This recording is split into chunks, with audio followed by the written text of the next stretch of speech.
안녕하십니까? 반갑습니다. 잘 지내셨지요? 학습을 잘 해주셔서 우리는 숙련 기술자가 되고 있습니다. 이번 시간은 차 조절 밸브 바이패스 배관 50A 설치 시 필요한 자재량과 공수를 산출하기입니다. 도면으로부터 배관 자재와 관보속을 산출하고 노무량을 구하여 노무비를 산출하여 내역서를 작성할 수 있는 응용 작업을 하도록 하겠습니다. 동영상 유튜브 샵 냉동 공조 설비 적산, 샵 건축 설비 적산, 샵 광기대 적산을 검색하셔서 냉동 공조 설치 설비 적산 -01-031을 시청하고 숙련 될 수 있도록 학습하여 주시기 바랍니다. 우리가 충분히 자율학습을 하면 취업 후 실무작업 시 설계, 시공, 공무 등을 할 때 배관, 덕트, 소방의 도면을 작성, 시공, 보수하게 됩니다. 이때 바이패스 배관이 별도 확대 도면으로 제공되지 않더라도 물량과 노무량을 산출하여 내역서를 작성할 수 있는 직무 능력이 향상되어 실무 업무에 적용하실 수 있습니다. 모바일, 핸드폰에서 보시기 편리하도록 새로 보기로 제작하여 편리합니다. 충분한 이해가 되도록 반복 학습하여 주시기 바랍니다. 좋아요, 구독하기, 예약하기를 눌러주시기 바랍니다. 보완하고 업데이트하여 새로운 기술 자료를 꾸준히 보실 수 있게 노력하겠습니다. 다음은 권기대 교수님께서 수업을 진행하여 드리겠습니다. 교재를 펴주세요. 이번 장은 차음 유량 조절 밸브, 바이패스 배관 50mm 설치 시 필요한 자재량과 공수를 산출하기입니다. 배관은 스테인레스 강관이며 보온재는 고무 발포 보온재 25mm 두께로 하고 마감은 하지 않습니다. 물량 집계표와 노무량 집계표, 내역서를 작성하기 전 물량 산출 근거서를 작성하도록 하겠습니다. 차음 유량 조절 밸브, 바이패스 배관 50mm는 용접식 유음입니다. 메인 배관은 50mm이며 기능 밸브인 차음 유량 밸브는 메인 배관보다 한 치수가 작은 40mm 규격입니다. 우리는 50A 배관까지 나사식이음으로 하며 용접식이음 방법은 모든 배관 규격에서 사용할 수 있다는 것을 알고 있습니다. 1. 강관 규격에 따라 가로, 세로의 거리를 구합니다. 배관의 길이를 구할 때 가로와 세로 길이를 더하고 바이패스 배관 길이도 더하도록 합니다. 다만 밸브 등의 부속품이 존재하지만 부속품의 길이를 감안하지 않고 길이를 정하도록 하겠습니다. 강관, 규격, 가로줄에 단위, 미터, 수량을 적습니다. 2. 용접이음 배관은 부속품, 즉 엘보와 배관을 연결할 시 용접을 하지만 밸브, 스트레이너 등을 연결할 때는 플랜지로 연결하게 됩니다. 용접이음에서는 플랜지를 풀어 수리 조립이 가능하므로 유니온 부속품은 사용하지 않습니다. 게이트 밸브와 글로비 밸브는 스테인레스 재질입니다. 패킹이 누락될 수 있으나 적산에서 패킹을 산출하지 않더라도 공사를 시행할 시에는 잡재를 비해서 감안하여 구입하여야 합니다. 3. 동일한 방법으로 모든 부속품의 명칭과 규격, 단위 수량을 확인하고 모든 부속품의 물량을 산출합니다. 4. 후렌지도 2개 한 세트인 조후렌지와 편후렌지 단위, 개를 구분하여 적습니다. 마지막 보온재와 두께, 재질을 정하여 앞에서 구한 배관 길이를 기록합니다. 보온재는 고무 발포 보온재 25mm 두께로 하고 마감은 하지 않습니다. 산출 근거서를 작성하였습니다. 이제 물량 집계표를 작성하겠습니다. 물량 산출이 끝나면 관의 가격을 물가자료, 물가정보, 거래처 견적, 인터넷 등에서 조사합니다. 정보 조달 및 관급 공사는 공식 정보를 통하여 세 곳을 비교하여 가장 낮은 단가를 조사하여 입력합니다. 적산 프로그램을 이용하면 자동으로 입력됩니다. 우리는 적산의 이해와 중급 숙련 기술자 수준의 업무 숙련을 위하여 직접 입력하도록 실습합니다. 한국물가정보, 물가자료, 대한건설협회 사이트 등에 유료로 가입하여야 하므로 여러분은 인터넷에서 직접 단가 조사하여 적용하는 방법으로 실습하여 주시기 바랍니다. 그러나 한국물가정보, 유료 사이트 사용법을 알아보겠습니다. 로그인 후 급배수를 클릭합니다. 급배수 분류에서 필요한 배관재, 관부속 자재들을 찾아 지역별 단가를 알 수 있습니다. 1. 우리는 실습을 하는 것이므로 보이는 화면과 같이 인터넷을 이용하여 가격을 찾도록 하겠습니다. 인터넷 배관 자재를 온라인으로 파는 사이트에서 동파이프를 검색합니다. 2. 상품 옵션에서 광경을 선택하면 가격 정보를 볼 수 있게 됩니다. 3. 단가가 낮은 사이트를 비교하고 선택사항을 확인한 다음 단가를 기입합니다. 이 단가는 100원의 경우 단위 미터당 가격인지 6미터 한 본위 가격인지 꼭 확인하여야 합니다. 4. 특수 밸브 등은 거래처나 인터넷 배관자재 사이트에서 찾아 기입하도록 합니다. 5. 밸브와 부속, 보험자재 등은 각 정보를 찾아 단가를 기입하도록 합니다. 이번 장에서는 배관재질 등의 단가를 찾는 방법에 대하여 설명하였습니다. 다음은 물량 집계표를 작성하는 순서와 찾아진 단가를 입력하고 재료비를 산출하는 방법에 대하여 설명하겠습니다.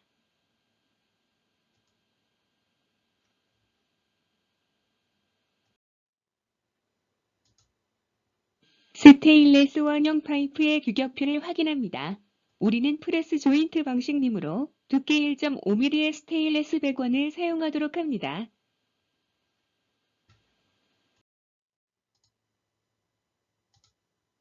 관규격의 규격을 확인합니다. 물가 자료의 자재비를 유료로 찾을 수 있습니다. 우리는 유로 자료는 취업 후 사용할 수 있으므로 현재는 인터넷에서 찾아 대입하도록 합니다. 이번 장에서는 물량 집계표 작성 순서를 설명드리겠습니다. 물량 집계표는 앞장에서 구한 산출 근거서에 품명, 규격, 단위, 수량을 그대로 옮겼습니다. 단가를 적용할 때는 설계용이나 입찰용으로 사용할 시 물가자료, 물가정보 등을 사용하여야 합니다. 물가정보 등은 유로 정보이므로 앞장에서 설명한 바와 같이 우리는 컴퓨터에서 단가를 검색하여 입력하시기 바랍니다. 단가는 다음 구매를 위하여 검색처와 거래처 등을 기록하여 두는 것이 좋습니다. 입찰, 시공시 단가를 구하는 가장 확실한 방법은 거래처 단가가 가장 정확합니다. 이것은 오랜 거래와 신용이 담보되기 때문입니다. 첫째, 물량 산출이 끝난 산출근거서, 품명, 규격, 단위, 수량을 그대로 옮겨옵니다. 배관자재는 산출근거의 5에서 10%를 할증하여 적습니다. 보온자재도 산출근거의 5%를 할증하여 적습니다. 둘째, 단가를 인터넷, 거래처 등에서 조사하고 수량과 단가를 곱하여 금액을 기록하는 A 항을 먼저 작업합니다. 즉, 금액에 있는 수량 곱하기 단가로 계산하여 기입합니다. 셋째, A와 같은 방법으로 계속하여 모든 부속품에 대하여 단가를 찾아 기입하고 같은 작업 수량 곱하기 단가로 계산하여 기입합니다. 넷째, 잡재료비는 간관의 3%이므로 A 금액의 0.03을 곱하여 C를 구합니다. 넷째, 금액에 있는 모든 세로 항목의 합을 구하여 재료비 D를 구합니다. 이 순서로 물량 집계표를 작성 연습하여 주시기 바랍니다. 다음 장에서는 품셈을 찾아 적용하고 노무량 집계표 작성을 설명하겠습니다. 그래서 물량 집계표 작성되어 알아보았습니다. 이번 장에서는 배관 부속품 및 밸브 장치의 품에 대하여 알아보도록 하겠습니다. 우리는 기능식 밸브의 바이패스 배관의 내역서를 작성하므로 표준 품셈의 배관 설치 노무비 2번 항이 감압 밸브 설치 품셈을 적용하도록 합니다. 또한 비고와 주기를 살펴보면 비고, 밸런스 파이프를 필요로 할 경우에는 30% 가산한다. 철거는 재사용을 고려치 않을 때 신선의 50%로 계상한다. 주기 1. 본품은 감압 밸브, 게이트 밸브, 글로비 밸브, 스트레이너, 압력계, 안전 밸브 등 바이패스 배관, 조립 및 설치, 배관 시험품이 포함되어 있다. 주기 2. 밸런스 파이프를 필요로 하지 않을 경우를 기준한 것이다. 주기 3. 온도 조절 장치도 본품에 준하므로 이 품셈을 적용합니다. 이번 표의 설치 품셈을 확인하여 보겠습니다. 규격의 광경을 확인합니다. 배관공의 품을 확인하여 노무량 집계표 배관공 품셈에 적용합니다. 다음으로 보통링부의 품을 확인하여 노무량 집계표의 보통링부 품셈에 적용합니다. 보온재 노무량입니다.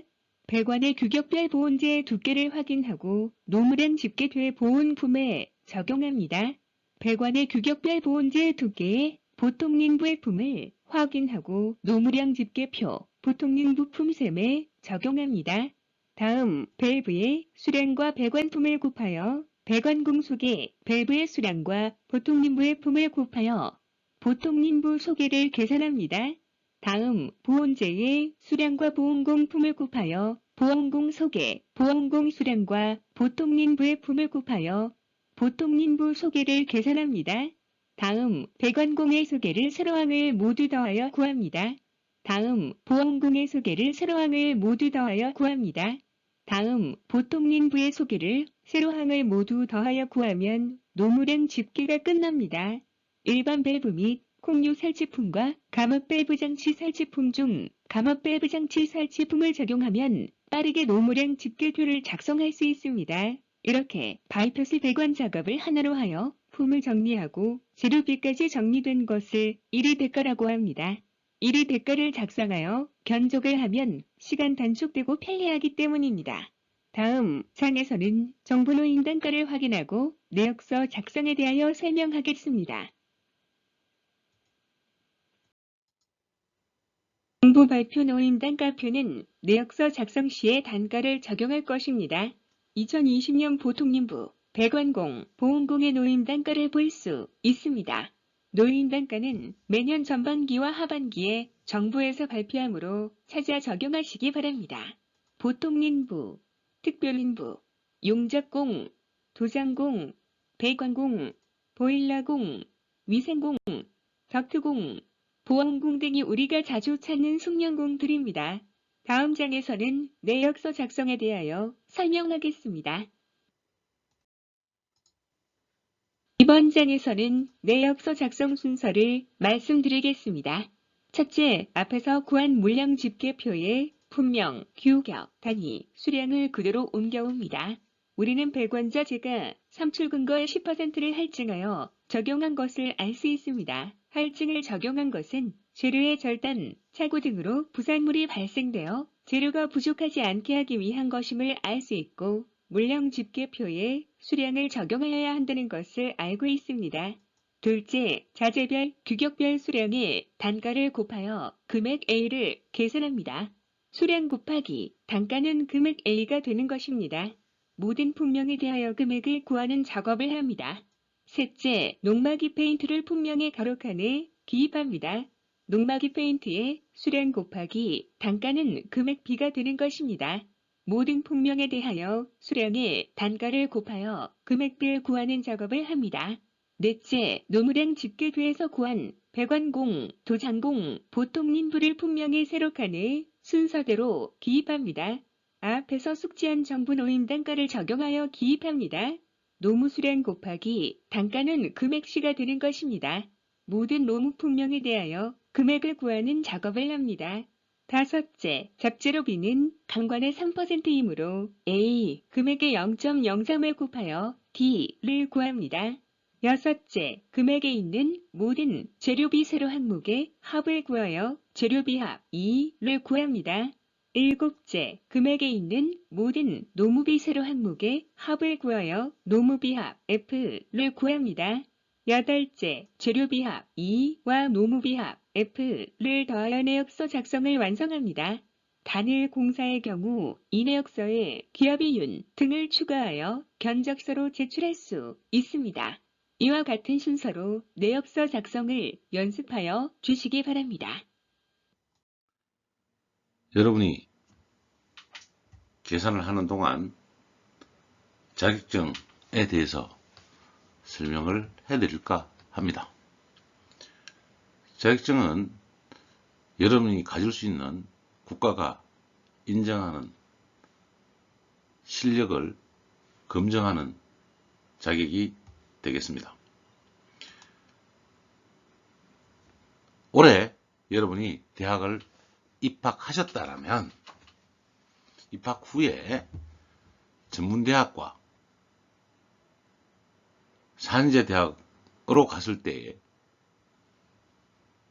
전체적인 방향을 설명하도록 하겠습니다. 우리가 중고등학교 때 정말 열심히 공부하였더라면 4년제 대학을 선택할 수도 있었겠으나 여러분하고 좋은 인연으로 만나게 되었으며 두 길을 선택한 것에서 기술인으로 살아가면서 필요한 것에 대하여 말씀을 드리고자 하는 것입니다. 기능사는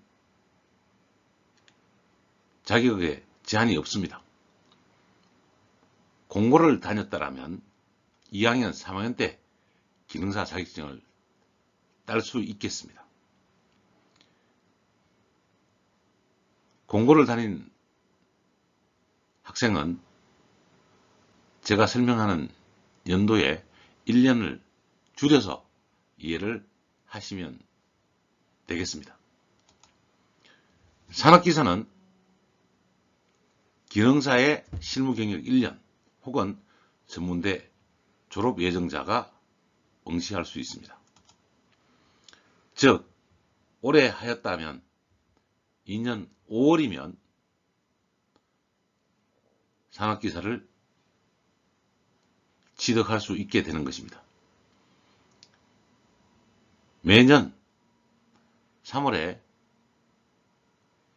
1차 원서를 내고 5월에 2차 합격자 발표 때 합격을 하신다는 조건으로 말씀을 드리는 것입니다.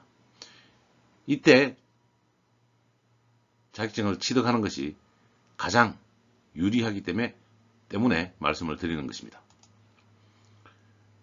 여러분이 군 복무를 해야 된다면 2학년 1학기 때 산업기사를 따고 기술병으로 입대를 하시는 것을 권장드립니다. 그렇게 되면 여러분은 산업기사 취득 후 경력 2년의 자격증을 가지게 되는 것이고 군대에서 기사 자격증을 취득하게 되는 것입니다. 즉 3년 후 12월이면 5월 지나서 시험을 봐서 12월이면 기사 시험을 취득하게 되는 것입니다. 이 방법이 가장 빠르게 여러분이 기사 자격증에 도전하게 되는 것이고요.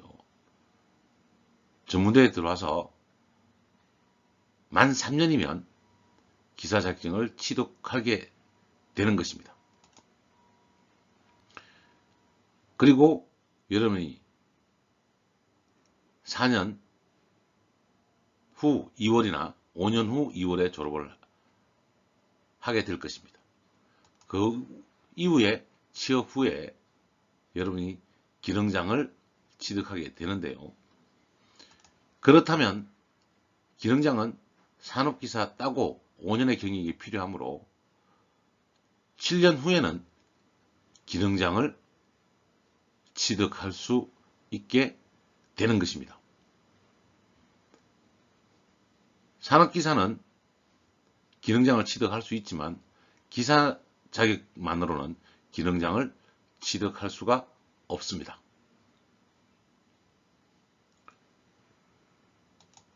그리고 기능장 이후에 여러분이 기술이나 특허나 회사에 공헌이 있다면 명장을 신청하실 수 있습니다.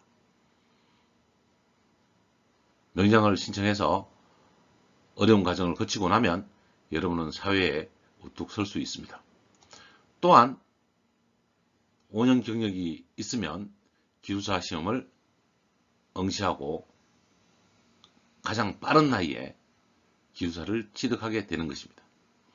여러분이 올해 취업하였다면 7년 후에는 기술사가 될 수 있는 자격 조건은 갖춰집니다. 여기서 기능장은 시험의 범위가 좁음으로 기능장이 훨씬 빠를 수 있습니다. 시험 준비는 기술사와 기능장을 동시에 하되 기능장 시험에 응시하셔서 기능장이 먼저 되는 것이 더 좋은 판단이 되는 것입니다. 여러분이 올해 4년대에 입학하셨다면 여러분은 기술사 시험까지 약 9년의 시간이 필요하게 되는 것입니다. 공고를 나왔다라면 실무 경력이 있어야 되므로 대학에서 사용할 수가 없게 되는 것입니다. 그리고 군 3학년 때 자격증을 산업기사를 딸 수 있으면 따고 군경을 가는 게 좋겠고요. 산지에서 자격증을 4학년 때 기사시험을 따면 군경력 없이 여러분이 졸업하게 되는 것입니다. 4년 2월에 졸업을 한다면 9년 12월에 기술사를 취득하게 되는 것입니다. 여러분이 어떤 과정에 있던 기술사 취득을 목표로 하는 것이 가장 중요한 것입니다. 자격증에 대해서 문의를 해 옵니다. 어떤 자격증이 좋으냐고. 자격증에 좋고 나쁨은 없습니다. 그러나 여러분이 전공하고 있는 가장 잘 알고 있는 자격증을 가장 먼저 따는 것이 가장 유리하기 때문입니다. 산업기사를 건축설비나 공조냉동을 가장 빠르게 딴다라면 그 이후에 기사는 공조, 설비, 기계, 가스, 소방 등의 기사 자격을 취득하게 되는 것이므로 가장 먼저는 산업기사 하나를 먼저 따는 것이 집중해서 선택하는 것이 가장 중요하다고 말씀을 드리는 것입니다. 그 이후에 기사 자격증은 여러분이 시간이 되는 대로 그 이후에 4년, 5년을 준비하는 기능장, 기술사 시험의 과정으로 기사 자격증을 취득하면 가장 확실한 바람이 되겠습니다. 자격증을 취득하라고 하는 가장 큰 이유는 같은 일을 하고도 좀 더 많은 급여를 받고자 하는 것입니다. 라떼는 제가 어렸을 때 그 옛날에는 황금 보기를 돌같이 하라고 하였습니다. 물론 고위 공직자들은 황금 보기를 돌같이 해야 됩니다만 엔지니어들은 황금을 황금으로 볼 수 있어야 되고 기술의 가치를 황금으로 만들 수 있어야 되고 그것이 돈이 되어야 하는 것입니다. 같은 일을 하고 돈을 많이 벌면 나에게 주어진 시간이 훨씬 많음을 알 수 있게 되고 그 많은 시간을 여러분 기술 개발에 투자를 하고 여러분 기술이 돈으로 만들어지는 방법을 선택해야 되는 것입니다. 우리가 기술을 배우고 직무 능력을 올리는 이유는 기술이 우리의 행복을 담보하여 주기 때문이라고 저는 말씀드리고 싶습니다. 기술만 가지고 있다고 돈이 되지는 않습니다. 그러나 기술이 있는 사람이 돈을 버는 방법을 찾기가 훨씬 쉽다는 것을 알려드리고 싶은 것이 제 바람이기 때문입니다. 문제를 계산을 다 하고 문제를 풀어가는 과정을 계속하여 주시기 바라며 어느 날 같은 기술사로서 여러분을 만나고 여러분이 같은 기술사 입장에서 기술을 조언해 주시는 날이 오기를 간절히 기원합니다.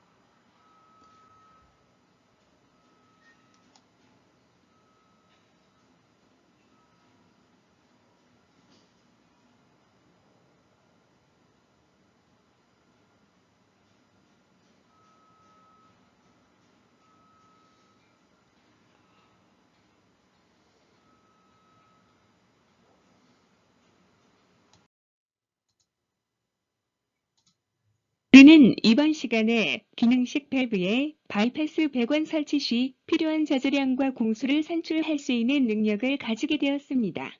도면에서 배관자재와 관보속을 산출하고 노무량을 구하여 노무비 산출과 내역서를 작성할 수 있는 응용 작업을 학습하였습니다. 우리는 평면도를 이해하고 표현되지 않는 바이패스 배관의 여러 부속품의 규격과 수량을 확인하였습니다. 도면은 현장에서 시공하기에 완벽하여야 합니다.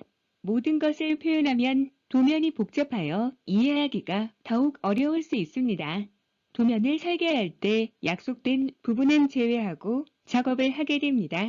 우리는 이런 약속을 이해하기 위하여 도면을 이해하는 방법을 배우는 것입니다.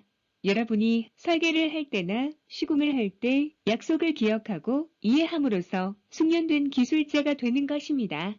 적산 업무의 가장 기본인 물량 산출을 하기 위한 도면을 파악하고 이해하여 업무의 숙련도를 키워야 합니다.